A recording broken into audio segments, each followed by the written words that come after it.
आणि देशभरातले भाविक हा सोहळा पाहण्यासाठी श्रॉफ बिल्डिंग परिसरामध्ये हजर राहणं पसंत करतात। याच परिसरामध्ये सध्या लालबागचा राजा पोहोचलेला आहे।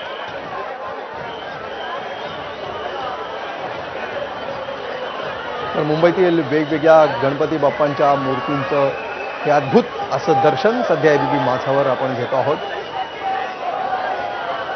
संध्याकाळ झालेली आहे, सूर्य मावळतीला आलेला आहे।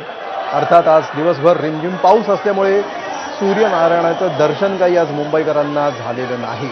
मात्र आता हळूहळू हा सूर्यप्रकाश देखील कमी व्हायला सुरुवात होईल आणि प्रचंड अशा रोषणाईमध्ये मुंबई नगरी उजळून निघेल। पुण्यामध्ये सुद्धा असंच चित्र असेल। सध्या आपण पाहतो आहोत मावळतीचे वेध लागलेले आहेत, सूर्य अस्ताला जातो आहे आणि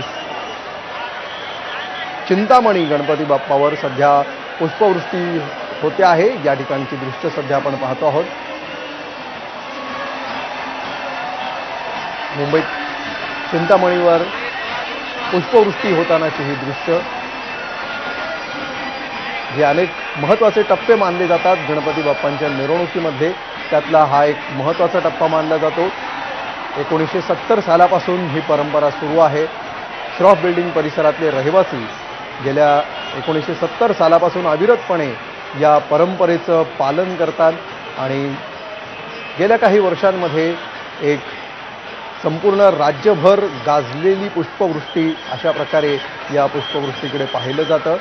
एखादी गोष्ट ज्यावेळी सातत्याने आणि अविरतपणे केली जाते त्यावेळी त्याचा वेगळा नावलौकिक निश्चितपणे होतो आणि त्याचप्रमाणे श्रॉफ बिल्डिंग ही इमारतच मुळात, या परिसरातल्या सर्व रहिवाशांची ओळखच मुळात ही आता गणपती बाप्पांच्या विसर्जन मिरवणुकीमध्ये होणाऱ्या पुष्पवृष्टीसोबत जोडली गेली आणि त्यामुळे ही पुष्पवृष्टी पाहण्यासाठी सर्वांच्याच नजरा आसुसलेल्या असतात आणि त्याचप्रमाणे सर्व प्रसारमाध्यमांचे कॅमेरे देखील ही पुष्पवृष्टी आपल्या कॅमेऱ्यात टिपण्यासाठी उत्सुक असतात। एबीपी माझाच्या कॅमेऱ्यामध्ये या सर्व प्रकारच्या वेगवेगळ्या वेळामध्ये दाखल झालेल्या गणपती बाप्पांवर झालेल्या पुष्पवृष्टीची दृश्य सध्या तुम्ही पाहता आहात।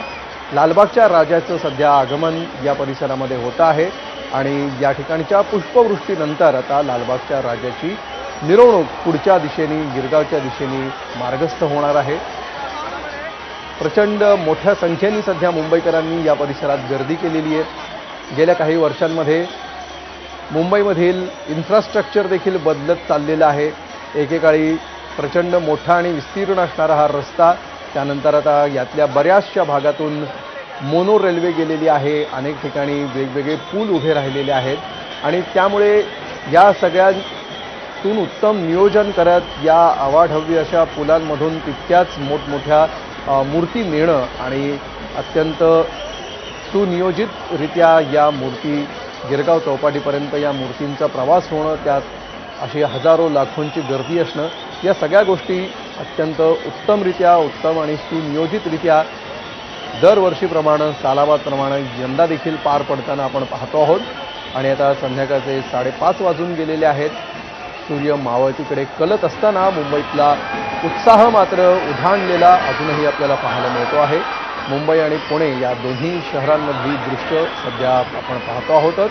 त्याचबरोबर महाराष्ट्रातल्या वेगवेगळ्या शहरांमधल्या गणेश विसर्जन मिरवणुकांचे अपडेट्स देखील घेत आहोत। महाराष्ट्रातल्या शहरी आणि निमशहरी